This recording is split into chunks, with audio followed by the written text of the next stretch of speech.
What do you think is the worst single type of media being made right now? And I'm talking any format, movies, shows, songs, whatever. I am going to nominate anti-woke sitcoms that air only on Twitter, and I realize that most of you are just now finding out that genre exists. There's a live action show called Potwins that stars Kevin Sorbo. Well, we studied those Middle Ages in my Origins of White Privilege class last semester. Wait, that's a college course? Dad, it's graduate level. Please, I'm curious. Billy, come on, we've got work. What have you learned in that class? And as far as I can tell, what you just saw there is a masterpiece compared to The New Norm Show. That is an animated show that brands itself as the South Park of Twitter, with the slogan "Legalize Humor," with a special appearance by an animated Elon Musk. Ow! Janice!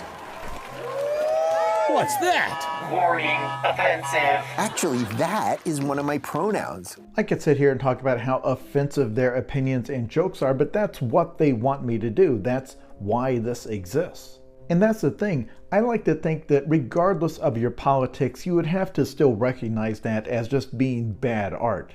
Because the audience is not intended to enjoy the jokes or the characters in the show.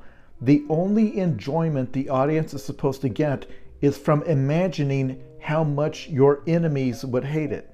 Billy is an emotional support dog and non-binary. Oh, okay then. Good dog.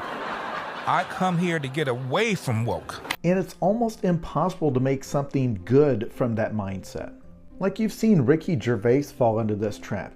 Like, obviously he knows how to write a joke. He knows how comic timing works. But these days he will just stop his stand-up cold to throw out some statement about trans people that isn't even formatted as a joke. The audience isn't laughing.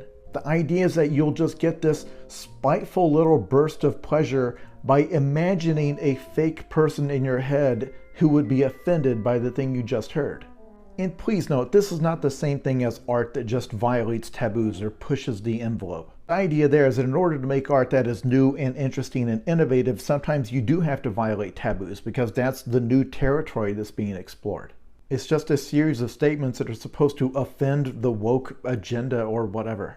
It's not in service of creating anything, and I don't know, if you're an artist, it just seems like you'd be better off making literally anything for literally any other reason.